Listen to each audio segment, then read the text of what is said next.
All right, guys, welcome back. And as always, I'm going to be the criminal here, violating the 5 minute rule for the third time today.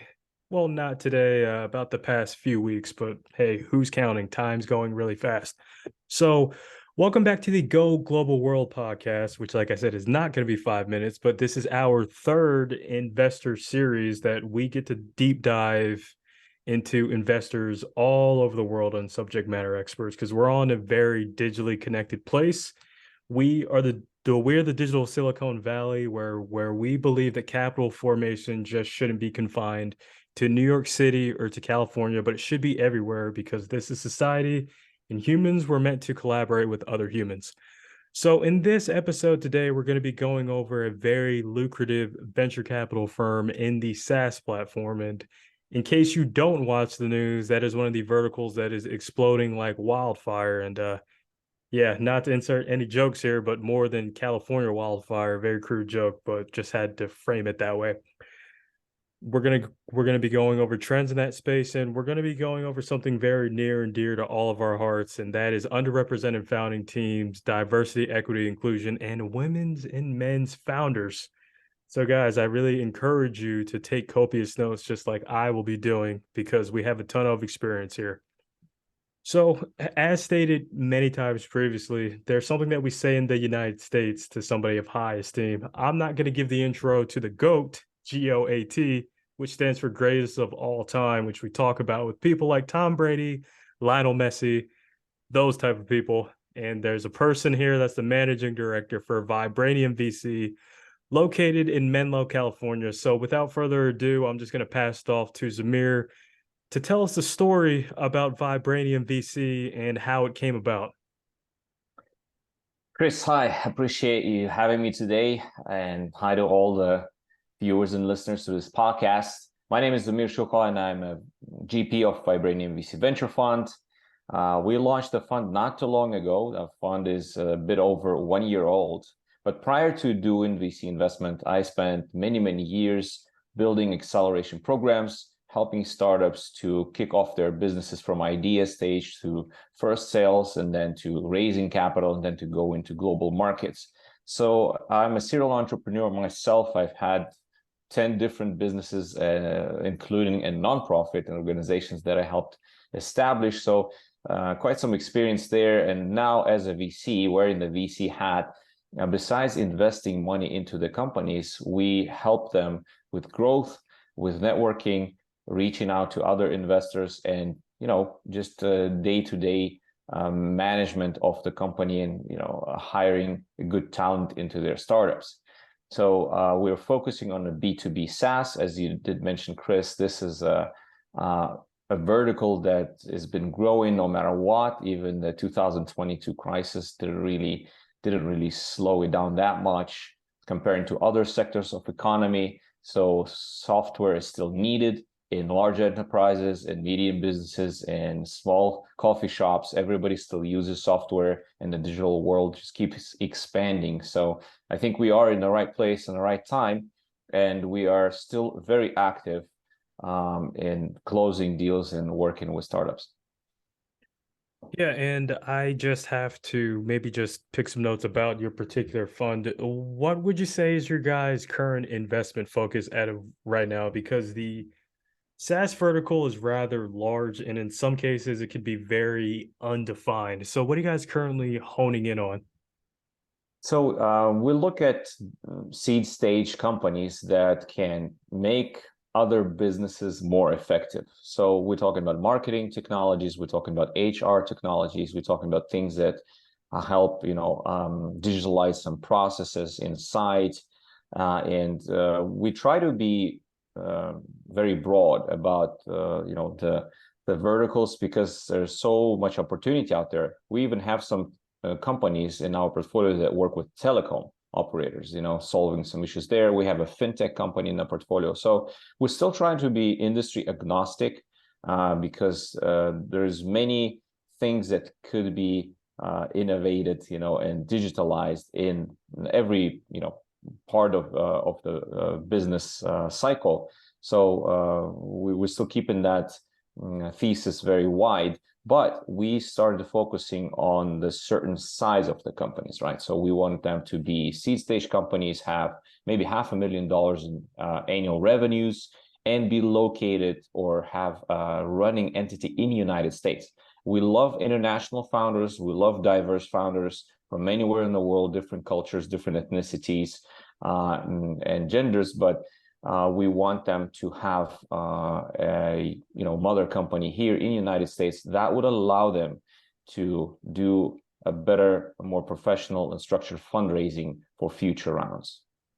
Absolutely. And we will get back to the US part because I really want to hone in on that. But before we get really serious, I'm really curious about why vibranium. Out of I have a theory, but I'm gonna save that until you get done saying what it actually is. Sure. So unicorns, right? Like everybody wants to have unicorns in their portfolio. Those are mythical creatures, right? And we thought, okay, what does it take to create a mythical creature? And we thought, okay, it has to be something, some kind of magic, or it has to be some kind of a material that might not even exist in this universe. So we looked around and we saw that there is a universe, a Marvel universe, and it has a vibranium as one of the metals in that universe, which is the strongest metal.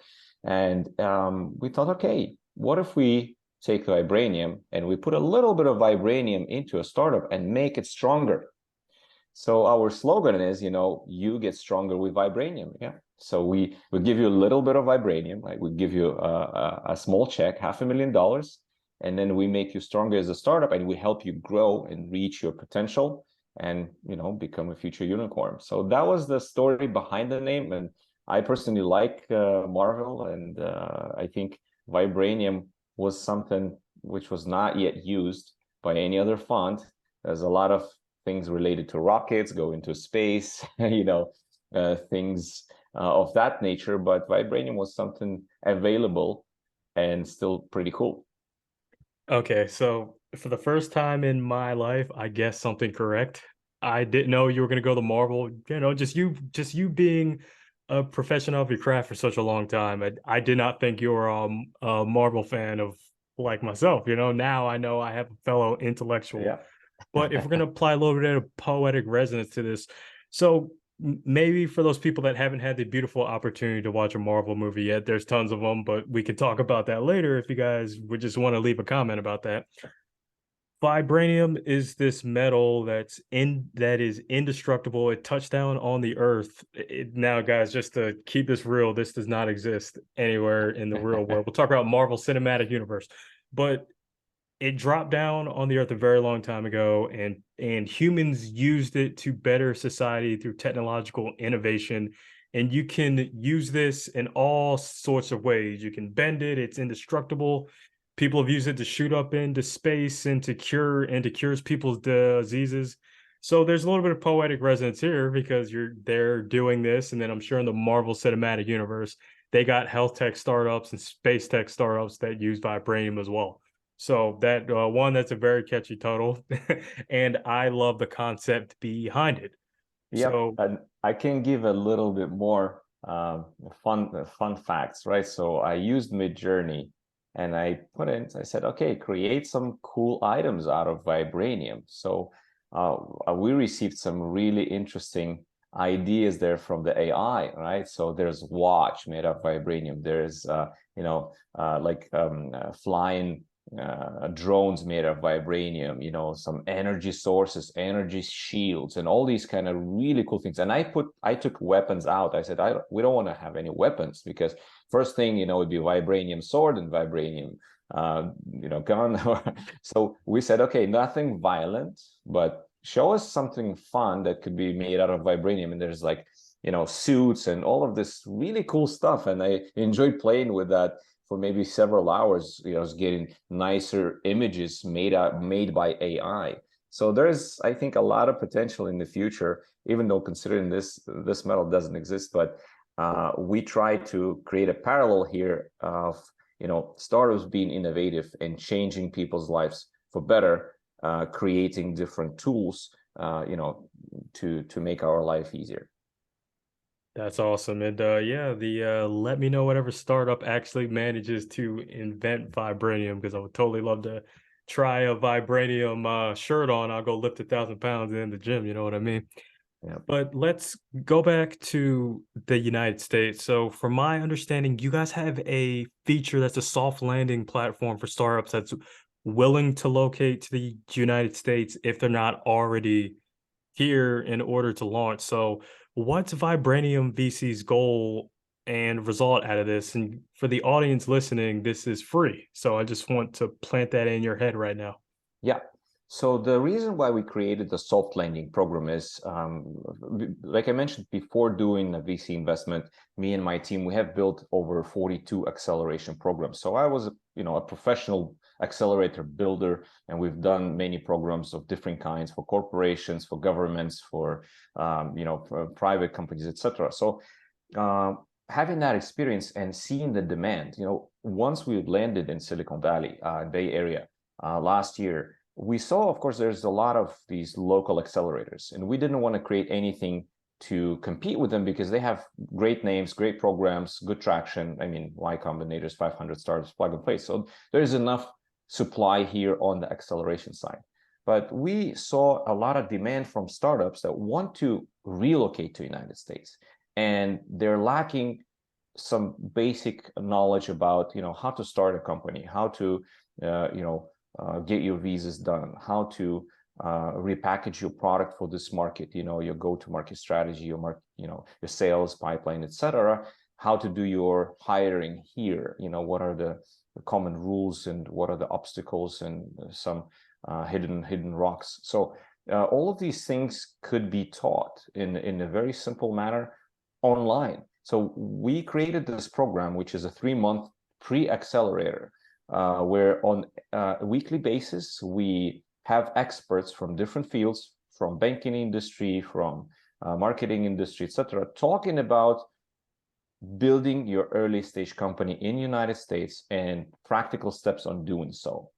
So we have 31 companies in our program right now, and they are actually advancing into, some of them already have established entities, but all of these founders are overseas, in different countries: Brazil, Japan, Eastern Europe, Middle East. So we have a variety, Canada, a variety of founders. And they are going through this program, and we want them to actually take a real practical steps every week. Once you completed the subject, just go and do it. Go and create a marketing strategy for USA. Go and work with your, PR manager and figure out your media strategy.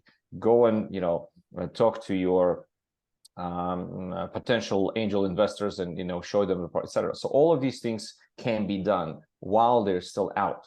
Once they receive their visas and they're ready to come, their chances of getting into these top accelerators are much, much higher, or their chances of raising early pre-seed money from angel investors is much, much higher. So that's what we're trying to do: increase their chances of early success and early traction here. So within maybe half a year or 9 months, or maybe 1 year from the moment they landed, we as a fund could look at them from the investment perspective and give them, our seed investment to keep on growing. But we would want them to show some basic traction before that, and we're trying to help founders to do that. That's the reason to launch the soft landing program, and so far it's been going great. We're going to have a demo day May 3rd, and everybody's invited. You can come and RSVP. I can send the link to look at the top 10. So we're going to only have top 10 performers pitch at that demo day, but that's a pathway to making less mistakes when you enter the market, spending less time, wasting less resources, and being potentially more successful in doing so. And I can imagine also it's kind of like a two-way street, right? Because in America, we tend to think very non-secular, kind of like in our little bubble. But I can imagine like you get people from India. I'll highlight two parts of the world. India, which right now, the past 2, 3 years, they have 3x their startup inception rate and had a startup atrophy rate that's a whole lot lower than American startups, just because of the expertise. I mean, we're talking about when it comes to like AI, ML, a lot of the prompt engineers are coming from Indian companies. And then you have places like Israel, one of the favorite type of ecosystems that I like to read about because they have what's called a born global market strategy. They don't have a huge ecosystem to work with, so they have to be ready to have a go-to market strategy for the whole world and acquire customers that are outside of their geographic location. So I can imagine, I guess, from your perspective, does that make it better? Does that make your team better just learning about all these different the ways that people do business, go to market strategy in different areas of the world? Well, we've been an international team ourselves. I worked with Israeli companies. We do have an Israeli portfolio company. We worked with Indian market, helping startups from Eastern Europe export their goods and services to the Indian market. I've been to China over 10 times and done business there, in Hong Kong and Beijing. So having that global vision, and understanding that if you want to build a large company, if you want to become a unicorn, inevitably you have to be a global thinker and have a larger vision beyond your local market. And of course, US market is a large market. You can be big enough here. Chinese market is an enormous market. You can become a unicorn without ever leaving China, right? And India as well. India is huge. Now, but what we try to focus our startups on, and this is sometimes a trap of like mid-sized markets, like some of the countries are, or even small countries like Israel, where startups have to think globally right away. And they basically take the local market as a launching pad. They do their product market fit, they raise their seed stage, maybe Series A, and then they have to go to a larger market where they would raise substantial rounds later on, and then potentially have exit, because the venture business is all about where do you exit out of this? Who's going to buy this business? Because if you compare M&A to IPO, it's 1-to-10 ratio, right? Out of the successful startups. So 9 will be acquired, 1 will get to IPO out of those who make it. So here, having this experience, we definitely want founders to think global but act local, right? And we want them to be prepared to scale. Once they raise their Series A and they show real product market fit and good traction, then it's a time to kind of go to different countries and try to conquer those markets. And that's another reason why we like diverse teams, why we like seeing people from different cultures and different backgrounds in one startup, because that gives them a lot more. It's not about the credibility, but I'll say rather experience in dealing with different cultures, different markets, and being successful at that. And I would say, if you look at our pipeline right now, about 65% of the startups are local US startups that come to us for investment, and maybe 35 to 40% are foreign startups that are landing in United States, but already have traction and revenues in their local markets. Very nice. So we're going to move on, I guess, the big overarching question. So the why B2B SaaS, and I guess within that umbrella, you guys focus on IT, infrastructure, cloud, and other forms of tech. But like I said, it's growing like wildfire. So why not include things like crypto, NFTs, blockchain, stuff like that? What made you shy away from that stuff that's also equally as on fire compared to B2B SaaS as well? So there's few basic rules in investing that we try to abide by, and one of which is you have to be an expert in something to invest into it. That's what I believe in. You have to understand what you invested in. And building accelerators for almost 10 years and working with a lot of different software startups, helping them penetrate large corporations, pilot with them, implement their technologies, and scale, gave us a lot of knowledge and experience on how this is really done from an inside. And then, we understand that market really well. I know how software is built. I understand how the sales process is done. What are the obstacles, what kind of hacks exist there. So I can add value to the startups in the B2B SaaS field when I invest in them. It's not only my money, it's also my and my team's experience that can go along and be a value add. And I think that's something that founders are also seeking, right? They're not just looking for money, they want a good fit and an investor who understands their business and can help in some way or form. When it comes to things like crypto or NFT, I do understand that technology, but I don't have 10,000 hours in that field. So I would not say I'm a deep expert. When it comes to B2B SaaS and corporate enterprise sales, business sales cycles and marketing, I can tell you that, yeah, I do have over 10,000 hours in that field and I can be a value add. So I think that was number one reason that we wanted to be helpful and we wanted to be viewed as, equals or people who can give some additional expertise and value. That's number one. Number two, of course, is the stability of this market and the growth rate. It's about 18% annual growth rate for cloud technologies, and B2B and SaaS is actually the faster growing out of other cloud technologies, the infrastructure and the hardware. So that's been just a very stable, growing innovation field. I mean, SaaS exists for maybe 20 years now, but still, it's one of those business models that even companies like Netflix, convert into subscription. So everybody understands that having a subscription model is more sustainable. It allows you to kind of do a better financial planning. So we lean towards these business models for these reasons as well. I do believe that software is going to be there for a long, long time, and like anybody, when I was going to high school, like knowing English language was the thing, if you wanted to ever be an international business person. Now, knowing how to program and operating in the age of growing AI is the new thing. So our kids, my kid right now, he's 8, like I have 3, and my son is 10, and he's sitting right now and programming a game, so he's building his own game. So this is their natural world environment. So this new generation is going to be all digital. So I think that this business and this market will be growing for many, many years ahead. Wow, yeah. And just that last sentence, the parallels, right? I grew up playing games and now we got kids program games, but that's a great way for hands-on learning, and that's awesome. So I guess we'll kind of flip over to founders. You might want to pay very close attention to this next part. I'm just saying.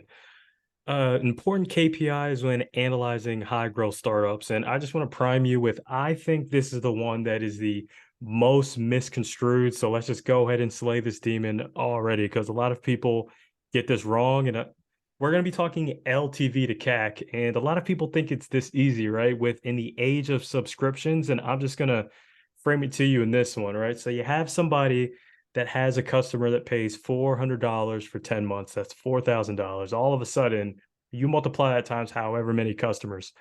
Founders kind of get misconstrued because, anybody can sign a subscription that you're not breaking even on that until 5 months in if your customer acquisition cost was like $500. But I just want to see from your perspective, what are the most important KPIs when looking at high growth startups? Because a lot of people look at things by face value and they never forecast financially. So, yeah. So definitely we do look at metrics. We have to understand that when it comes to early stage, seed stage startups, there are not too many things to see. They do have early sales, maybe up to $500,000.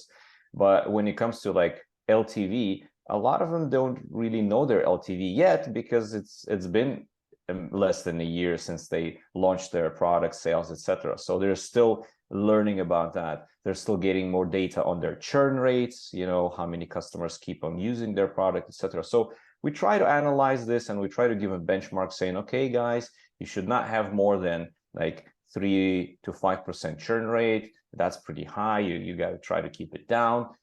You should have at least 3x LTV to CAC ratio, meaning, if you can calculate it, your CAC should be 3 times less than your LTV. So we're talking about things like revenue growth. We definitely like when we see at least 15% month-on-month revenue growth and higher. So with that kind of growth, annually, you will grow 3x. And this is an expectation from a venture capital backed startup. So at least 3x growth annually for maybe first couple of years. And then, of course, it will slow down, maybe drop down to 2x, but that's okay, that's acceptable.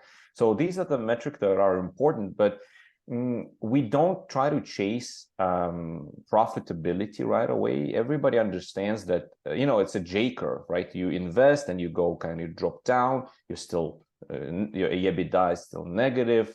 And that's why you need investors' money, like to cover those losses.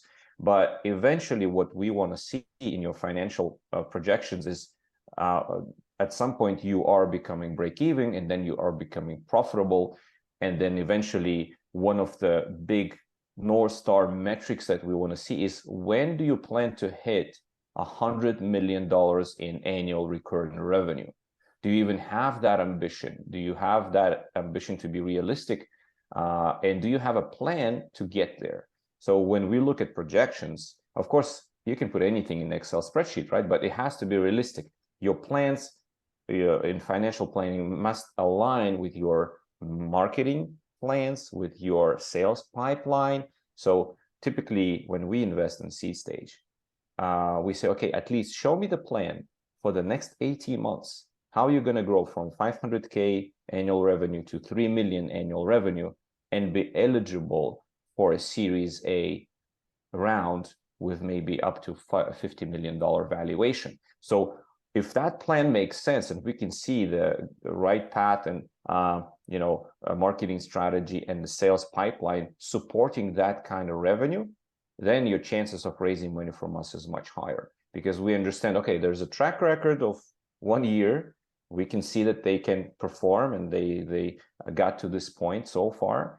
So it's believable. But then the rest of it, whenever startup shows me plans to grow 15 times or 20 times a year, I say, guys, this is very ambitious, and I have not seen a seed startup grow with that speed. It's maybe 1 in a million, okay? And it's probably not going to happen. When we see realistic plans, 3x, 4x, 5x growth, that's more believable, and that's something that we would probably work with.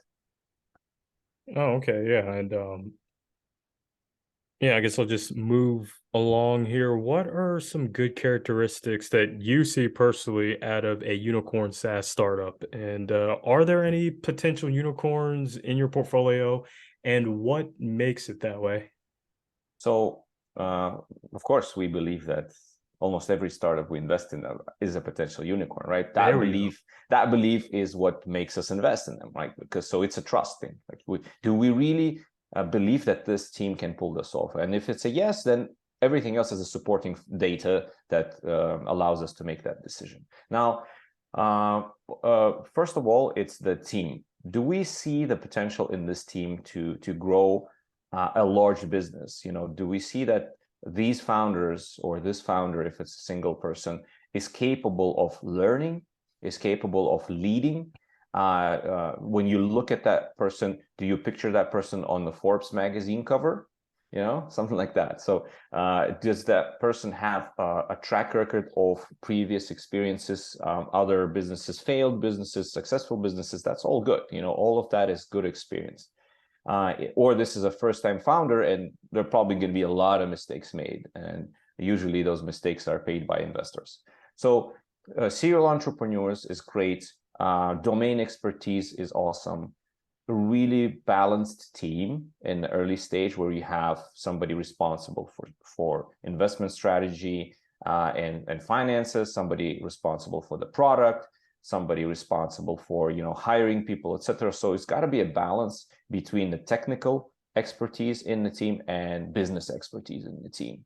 So a team of 3 scientists is very tough. You need somebody who knows how to fundraise, how to market, how to sell, etc. So those things are what we look for. And the scalability. Is this business something that can scale fast, or there are obstacles? For instance, they have hardware part, or they have slow growing market. Like when we look at VR startups, for example, one of the obstacles in the way of growth for VR startups is the speed with which people buy VR sets. And from last statistics, I think it was 200 million VR sets worldwide, and that's very low, and that number doesn't grow fast enough. So when we try to see the potential is how fast this can scale. Are there any obstacles, including going beyond US borders? How quickly this technology can be adapted in a different country. Because if we want to grow a unicorn, we want to make sure that this is potentially a global startup, right? That can scale fast in any country without even a physical presence there. Yeah, absolutely. And I really love the beginning. You're taking pride in the brand of your firm as always. And you'd be surprised. Some people don't take pride in that question. I'm like, then why'd you stand the venture capital firm up? But let's go ahead and deep dive into this one and just stab it right in the heart. And that's the concept of diversity, equity, and inclusion, especially in your firm. And what's your opinion on DEI and how important it is to the innovation community? So DEI is a very important subject, and there are, of course, underrepresented groups when we talk about any sphere, but especially when you talk about startups and venture capital. So we've been supporting female founders for many, many years in our acceleration programs. We've been giving out grants and taking those companies in for like no charge into the programs. And eventually, what I really liked, one of our latest accelerators that we were doing in ed tech field, we had more female founders in the batch than we had male founders, which was great. I think this was something that we eventually said, guys, look, it does work. We could manage in a few years to kind of motivate more female founders to step forward and launch their businesses. Now, when it comes to also racial diversity, right? We have companies here right now that we're looking at from founders of different ethnicities. We have African startups that we're looking at as well that are landing in the United States and doing business here. I've done a program in Africa with my colleagues from other accelerators. So I believe that the more diverse a team is, the better chance of success that team has, because it can that kind of team can build a product that will be used by anybody in the world, that could fit into any culture or any geographical location. And because scaling of the business is a really hard task, and I've seen how it was done, I understand that if you want to expand in India, or if you want to expand in China, or if you want to expand in Africa, you better have a person who really understands that region on your team and who could drive that growth forward. So at least for that reason, you need to have a diverse team inside. And then again, I think innovation is the field where thinking outside the box is the main core principle of success. And when you have diverse founders who think differently, and that's when I used to do that a lot. I used to hire people who would disagree with me on many things. And I'm like, this is great. It's awesome that you disagree with me as a CEO, because then I see a different perspective.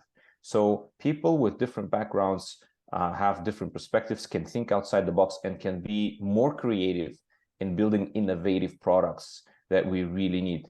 We don't need another, 1,005th,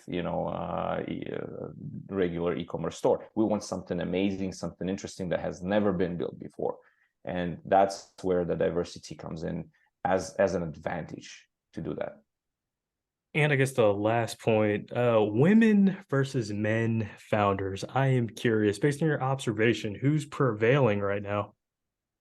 So I definitely see a growth in the percentage of female founders being out there, taking the risk, building the companies, fundraising, etc.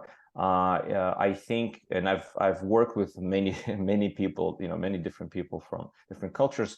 I think women are very hardworking, and very passionate about this. And one of the key success factors of a startup is the passion and the motivation of the founder. And I think if you love something that much, and you're willing to give up everything for it, that's something that will make me believe as an investor that I should support you, and you can make this happen. So I see that passion in female founders. There's numbers are growing, which is great, and I think there's a good healthy competition out there now between different founders for the investors' money. That's good. Yeah. I mean, that's the type, because it used to be really bad like a decade ago. The Oh yeah. differential was just awful.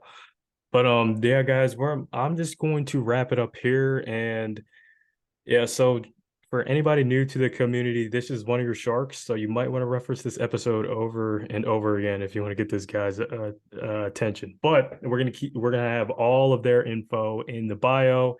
And we've been talking about SaaS. Literally today, I found an AI SaaS company that can take large videos and chop them into micro content in minutes. So safe to say that this field is on fire, just like we talked about. So Zamir, I just want to thank you so much for your time today. And Thanks for audience, having just me.